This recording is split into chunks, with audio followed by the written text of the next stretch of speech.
Hello বন্ধুরা, কেমন আছো তোমরা সবাই? আশা করি অনেক অনেক ভালোই আছো। আর তোমাদের ভালোবাসায় আমিও অনেক ভালো আছি, কারণ তোমরা আমাকে যে পরিমাণে ভালোবাসা দিয়েছ এবং সাপোর্ট দিয়েছ তা আমি কোনোদিন ভুলতে পারব না। তাই তোমাদেরকে মজা দেওয়ার জন্য আবারও একটি নতুন গল্প নিয়ে হাজির হলাম, গল্পটি শোনার মতো। আশা করি ভালো লাগবেমনে পড়ে আমার সেই দিনটির কথা যখন মামি বললেন আজ আমার পায়ে মালিশ করে দাও। তার এই কথায় আমি খানিকটা বিস্মিত হয়ে গেলাম। তারপর আমি মামার পায়ে মালিশ করতে শুরু করলাম। হঠাৎ মামি আমার হাত ধরে আমাকে নিজের দিকে টেনে নিলেন। আমি কিছু বুঝে ওঠার আগেই বন্ধুরা, গল্প শুরু করার আগে একটু মামির সম্পর্কে জানাই। আমার মামির বয়স ৩-৫ বছর এবং তিনি খুবই সুন্দর। তার সৌন্দর্যে সবাই মুগ্ধ হয়ে যেত। আমি তার বাড়িতে কাজ করতাম এবং তিনি প্রতিদিন আমার কাছে পায়ের মালিশ করাতেন। আমি চুপচাপ মাথা নিচু করে মালিশ করে যেতাম। একদিন যখন আমি মামির বাড়িতে গেলাম তখন আমি দরজা নক করতে লাগলাম। অল্প সময়ের মধ্যে একটি মিষ্টি আওয়াজ শুনতে পেলাম। ১ মিনিট আসছি। দরজা খোলার পরে যখন আমি মামিকে দেখলাম মনে হলো যেন স্বর্গ থেকে কেউ নেমে এসেছে। তার রূপ উজ্জ্বল ত্বক এবং চকচকে চোখ ছিল অসাধারণ। আমি তাকে দেখে কিছুক্ষণ অবাক হয়ে রইলাম। একদিন পত্রিকা বিলি করতে করতে করতে একটা নতুন বাড়িতে ঢুকলাম। ভিতরে ঢোকার আগে একটু নার্ভাস লাগছিল, কিন্তু দরজা খুলতেই এক মহিলা হাসিমুখে বললেন, ভিতরে আসো, একটু চা খেয়ে যাও। আমার জীবনে আগে কোনো ক্রেতা এভাবে আমন্ত্রণ জানায়নি। সেই মহিলা বেশ ভালো মনের মানুষ মনে হলো। আমি তার সাথে বসে চা খেয়ে বেশ কিছুক্ষণ গল্প করলাম। এরপর তাড়াতাড়ি পত্রিকা বিলি শেষ করে বাড়ি ফিরে গেলাম। একদিন বাড়িতে ছোট্ট একটা ঝগড়া হলো, আর কোনো কারণ ছাড়াই আমাকে বাট থেকে বের করে দেয়া হলো। মন খারাপ করে কলেজের দিকে হাঁটছিলাম, তখনই ভাগ্যক্রমে সেই মহিলার সাথে দেখা হয়ে গেল। তিনি তার গাড়ি নিয়ে কলেজের দিকে যাচ্ছিলেন। আমাকে দেখতে পেয়ে তিনি গাড়ি থামালেন। সেই মহিলার সাথে আমার আগের কিছুদিন থেকেই পরিচয় ছিল, কারণ তার বাড়িতে আমি পত্রিকা পৌঁছে দিতাম। সেদিন তিনি আমাকে তার গাড়িতে তুললেন এবং এক ক্যাফেতে নিয়ে গেলেন। ক্যাফেতে বসে কথা বলার সময় আমার ফোনে এক বন্ধুর কল এলো। ফোনটি আমার সেই বন্ধুর যার বাড়িতে আগের রাতে আমি থাকার জন্য গিয়েছিলাম। সে রেগে গিয়ে বলল, তোর জন্য বাবা আমার উপর রাগ করেছেন, তাই আর আমার বাড়িতে আসিস না। বন্ধুর এই কথা শুনে খুব খারাপ লাগলো। আমার মন তখন ভেঙে পড়েছিল। ভাবছিলাম দিনটা যেভাবেই হোক কাটিয়ে দিতে পারব, কিন্তু রাতে থাকার জন্য তো একটা জায়গা চাই। আমার চিন্তিত মুখ দেখে ওই মহিলা, যাকে আমি মামি বলে ডাকতাম,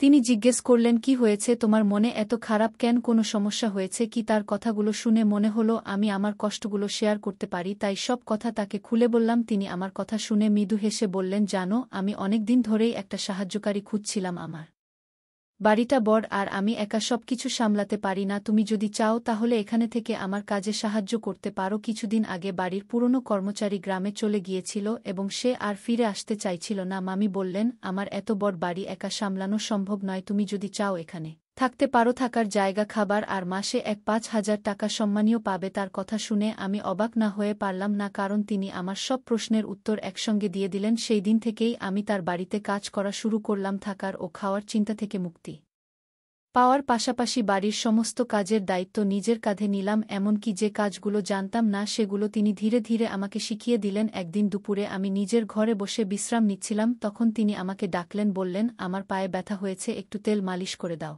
বাড়ির অন্য কাজের পাশাপাশি এমন কিছু করতে হবে তা ভাবিনি, তবে তিনি যা বলতেন তা না করার কোনো উপায় ছিল না। প্রায় ১ মাস ধরে তার বাড়িতে কাজ করছিলাম। এই সময় কেউ তার স্বামী বা পরিবারের অন্য কোনো সদস্য চোখে দেখেনি। একদিন কথায় কথায় জানতে চাইলাম, আপনি এত বড় বাড়িতে একা থাকেন কেন? উত্তরে তিনি বললেন, আমার স্বামী বিদেশে থাকেন, খুব কম সময় এখানে থাকেন, তবে প্রতি মাসে খরচের জন্য টাকা পাঠান। মামি দেখতে বেশ আকর্ষণীয় ছিলেন। তার বয়স আনুমানিক ৩-৫ হবে। যখন তার পায়ে মালিশ করছিলাম হঠাৎ তিনি আমার হাত ধরলেন, তারপর হালকা হেসে বললেন, তুমি জানো, যখন থেকে তোমার সঙ্গে আমার পরিচয় হয়েছে তখন থেকেই তোমাকে আমার নিজের একজনের মতো মনে হয়। গত কয়েকদিন ধরে আমি লক্ষ্য করছিলাম মাম আমার প্রতি কিছুটা আলাদা আচরণ করছেন। একদিন তিনি হালকা হাসি দিয়ে বললেন, তোমার সাথে সময় কাটাতে আমার খুব ভালো লাগে, মনে হয় তুমি আমার পরিবারের কেউ। আমি কিছু বললাম না, শুধু চুপচাপ মাথা নেড়ে সম্মতি জানালাম। সেদিন রাতে তার সঙ্গে ডিনার শেষ করে নিজের ঘরে চলে এলাম। গভীর রাতে আচমকা দরজা খোলার শব্দে ঘুম ভেঙে গেল। ভাবলাম হয়তো কোনো চোর ঢুকেছে। বাইরে গিয়ে দেখি একজন অদ্ভুত পোশাক পরা লোক দাঁড়িয়ে আছে আর মাম তার সাথে কথা বলছেন। লোকটি চলে গেলে আমি জিজ্ঞেস করলাম, কে ছিলেন উনি? মাম হাসি দিয়ে বললেন, ও আমার দূরের এক আত্মীয়, মাঝে মাঝেই আসে টাকা চাইতে, আজও তাই এসেছিল। কথাটা শুনে কিছু না বলে আমি ঘরে চলে যাচ্ছিলাম, তখনই তিনি বললেন, তুমি তো জেগেই আছো, তাই একটা কাজ করে দাও, আমার পায়ে একটু তেল মালিশ করে দাও, কারণ আমার পা আজ কেন জানি না অনেক ব্যথা করছে, তাই আমার ঘুম আছে না। আমি কোনো আপত্তি করলাম না, কারণ তার দয়ায় আমি এতদিন মাথা গোজার ঠাঁই পেয়েছিলাম। ধীরে ধীরে তার কথামতো পায়ে তেল মালিশ করতে লাগলাম, তবে কাজের সময় তিনি কিছুটা অস্বস্তিকর আচরণ করতে শুরু করলেন। আমি নিজের আবেগ নিয়ন্ত্রণ করলাম কারণ চাকরি হারানোর ভয় ছিল। সেই রাতটি আমার জন্য খুব কঠিন ছিল। পরের দিনও তিনি কাজে সাহায্য করতে বলা আমি কলেজে যেতে পারলাম না। একদিন দুপুরে আমি নিজের ঘরে বসে বিভিন্ন বিষয় ভাবছিলাম, তখন হঠাৎ মামি আমার ঘরে এলেন। তার হাতে একটা বড় বক্স খুলে তিনি একটা ট্যাবলেট ফোন বের করে বললেন, তোমার পড়াশোনার জন্য এটা এনেছি। মাঝে মাঝে তুমি কলেজে যেতে পারো না, তাই ঘরে বসেই পড়ার কাজ করতে পারবে। তিনি আমাকে ট্যাব ব্যবহারের উপায় বোঝাতে লাগলেন। কিছুক্ষণ পর তিনি ট্যাবে বিভিন্ন ছবি দেখতে শুরু করলেন। ছবি দেখানোর সময় তিনি মজার কিছু ছবি দেখালেন। আমি খুব একটা কিছু ভাবিনি, কারণ এগুলো সাধারণ কথোপকথন মনে হচ্ছিল। তারপর হঠাৎ তিনি বললেন, এই পোশাকগুলো কেমন লাগে? আমি এগুলো কিনেছি, আমার উপর কেমন মানাবে বলে মনে হয়? আমি মৃদু হেসে বললাম, আপনি নিশ্চয়ই দারুণ দেখাবেন। তিনি খুশি হয়ে বললেন, তাহলে একটু পরেই পড়ি। কিছুক্ষণ পর তিনি ঘর থেকে বেরিয়ে এলেন। নতুন পোশাক পরে তিনি আমাকে জিজ্ঞেস করলেন, কেমন লাগছে? আমি হালকা হাসি দিয়ে বললাম, খুব সুন্দর লাগছে। তবে আমি চোখ নামিয়ে রাখলাম, কারণ নিজের আবেগ নিয়ন্ত্রণ করাই সঠিক মনে করলাম। এরপর তিনি আয়নার সামনে দাঁড়িয়ে নিজের পোশাক ঠিক করতে লাগলেন। তার আত্মবিশ্বাস আর নতুন পোশাকের রূপ একদম আলাদা লেগেছিল। আমি ভেতরে খুবই অস্বস্তি বোধ করছিলাম। একদিকে নিজের অনুভূতিগুলো নিয়ন্ত্রণ করার চেষ্টা, আর অন্যদিকে চাকরি হারানোর ভয়।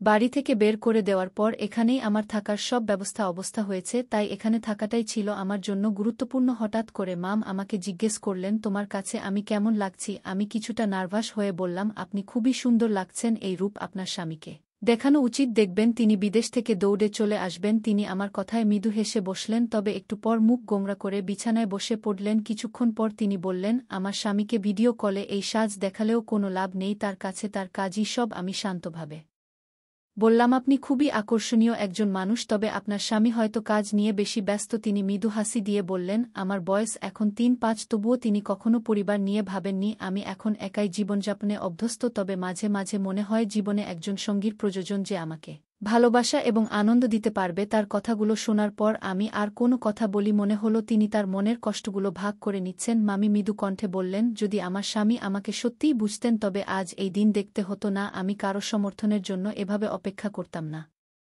তার চোখে জল এসে গেল। এরপর বললেন, তোমাকে দেখে আমার বিশ্বাস হয় তুমি কখনো আমাকে হতাশ করবে না। আমি বুঝতে পারছিলাম তিনি হয়তো ধীরে ধীরে নিজের একাকিত্বের কথা শেয়ার করছেন। তিনি সামনের চেয়ারে আধো পোশাকে বসে রইলেন। আমি অস্বস্তি বোধ করছিলাম এবং নিজেকে সামলাতে সেই ঘর থেকে বেরিয়ে এলাম। বুঝতে পারছিলাম সেখানে থাকলে নিজের উপর নিয়ন্ত্রণ রাখা কঠিন হয়ে যাবে। রাতে রান্নাঘরে যখন আমি রাতের খাবার প্রস্তুত করছিলাম, তখন হঠাৎ তিনি রান্নাঘরে এলেন। আমি গরম দুধ আগে থেকেই তৈরি করে রেখেছিলাম। তিনি দুধের পাত্রটি তুলে নিচে রাখছিলেন, কিন্তু অসাবধানতাবশত সেই গরম দুধ আমার পায়ের উপর পড়ে গেল। পা জ্বলে যাওয়ায় আমি যন্ত্রণায় করতে লাগলাম। মাম দ্রুত আমাকে তার ঘরে নিয়ে গেলেন এবং কুলিং ক্রিম দিয়ে আমার পায়ে মালিশ করতে শুরু করলেন। আমি ততক্ষণে সাধারণ প্যান্ট পরা অবস্থায় তার সামনে শুয়েছিলাম, কিন্তু আমার সমস্ত মনোযোগ ছিল পায়ের ব্যথার উপর। পায়ের ব্যথায় অনেক কষ্ট পাচ্ছিলাম। তিনি অনুশোচনায় ভেঙে পড়ে বললেন, তোমার এমন কষ্টের জন্য আমিই দায়ী। আমি আসলেই ভুল করেছি, নিজেকে ক্ষমা করতে পারছি না। তার কথাগুলো শুনে আমি তাকে শান্ত করার চেষ্টা করলাম, কারণ তার চোখে অনুশোচনা স্পষ্ট ছিল। মাম হঠাৎ নিজেকে দোষারোপ করতে লাগলেন এবং নিজের হাত দিয়ে নিজের গালে চড় মারতে শুরু করলেন। এই দৃশ্য দেখে আমি হতবাক হয়ে গেলাম। তখন আমি তার হাত ধরে থামালাম এবং বললাম, আপনার কোনো দোষ নেই, যা হওয়ার ছিল তা হয়ে গেছে। আমরা অতীত বদলাতে পারব না, এখন নিজেকে দোষ দেওয়া বন্ধ করেন। তার চোখ দিয়ে জল গড়িয়ে পড়ছিল। আমি এগিয়ে গিয়ে তার চোখের জল দিলাম, কিন্তু হঠাৎ তিনি আমার আহত পায়ে হাত রাখলেন আর আমার মুখ দিয়ে যন্ত্রণার শব্দ বেরিয়ে গেল। তিনি সঙ্গে সঙ্গে সরে গেলেন। আমি একজন ২-০ বছরের তরুণ আর তিনি ৩-৫ বছরের একজন পরিপক্ক নারী। এমন পরিস্থিতি আমি কল্পনাও করিনি। রাতে তিনি আমার জন্য দুধ নিয়ে এলেন এবং আবারও আমার পায়ে ক্রিম লাগালেন। আমার পা খুবই ব্যথা করছিল। দুধ খাওয়ার কিছুক্ষণ পর আমি ঘুমিয়ে পড়লাম, কিন্তু তিনি আমার পায়ের কাছে বসে অনেকক্ষণ ধরে আমার যত্ন নিচ্ছিলেন। পরবর্তী কয়েকদিনে তার যত্নের জন্যই আমার পা দ্রুত সেরে উঠল। যখন আমি পুরোপুরি সুস্থ হলাম, তখন তিনি আমাকে আরও ভালো করে আমি নিরাপদ, আর এই বাড়িতে তোমার আশা বন্ধ করবে।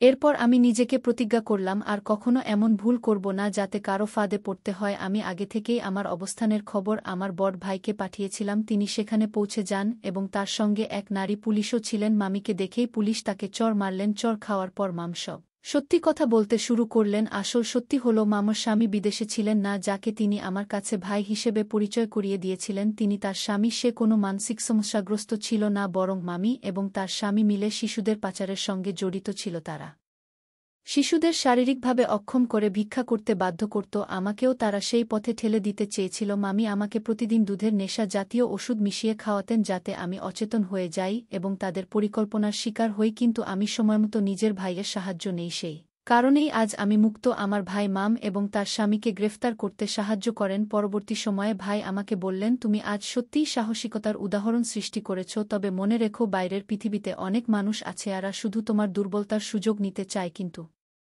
তোমার পরিবারই একমাত্র যারা সবসময় তোমার ভালো চায়। আমার ভাই আমাকে সেদিন অনেক গুরুত্বপূর্ণ কিছু বোঝালেন। তিনি বললেন, এই পৃথিবীতে বাইরের মানুষ অনেক সময় আমাদের ক্ষতি করার চেষ্টা করে, কিন্তু মনে রেখো পরিবারই আমাদের আসল শক্তি, আমাদের নিরাপত্তার ঢাল। তাই কোনো ভুল সিদ্ধান্ত নেওয়ার আগে আমাদের সবসময় পরিবারের কথা মনে রাখা উচিত। ভাইয়ের কথা আমার মনে গভীর ছাপ ফেল। আমি তাকে কথা দিলাম আজ থেকে আর কখনো এমন ভুল করব না। আমি পরিবারের পরামর্শ মেনে চলব। ভাই আমাকে জড়িয়ে ধরলেন আর আমি বুঝতে পারলাম পরিবারের গুরুত্ব কতটা।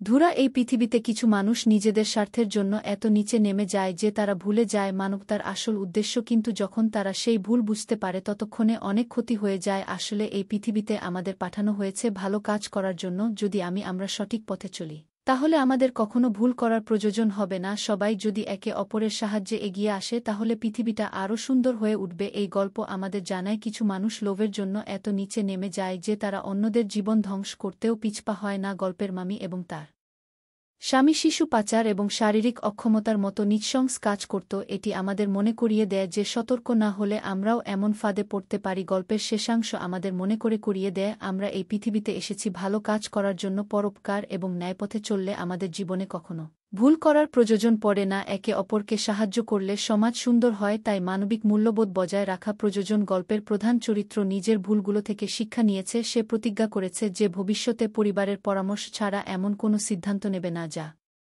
বিপদ ডেকে আনতে পারে। এটি দেখায় যে প্রতিটি ভুল আমাদের জীবনে একটি বড় শিক্ষা দেয়। এই শিক্ষা গ্রহণ করে ভবিষ্যতে আরও সতর্ক হওয়া উচিত। এই গল্পটি আমাদের জীবনে সতর্ক থাকার গুরুত্ব, পরিবারের প্রতি আস্থা, সাহসিকতার মূল্য এবং ন্যায়ের পথে চলার প্রেরণা দেয়া। এটি আমাদের জানায় যে আমরা যতই কঠিন পরিস্থিতির মধ্যে থাকি, বুদ্ধি, ধৈর্য এবং সঠিক পরিকল্পনার মাধ্যমে তা অতিক্রম করা সম্ভব। পাশাপাশি মানবিক গুণাবলী চর্চা করে এবং অন্যায়ের বিরুদ্ধে রুখে দাঁড়িয়ে সমাজে ইতিবাচক পরিবর্তন আনা যায়। গল্পটা কেমন লাগলো জানাতে ভুলবে না। আরও মজার রোমান্টিক গল্প শুনতে চাইলে ভিডিওটি লাইক, শেয়ার এবং চ্যানেলটি সাবস্ক্রাইব করতে এবং বেল আইকনটি ক্লিক করতে ভুলবে না। ধন্যবাদ।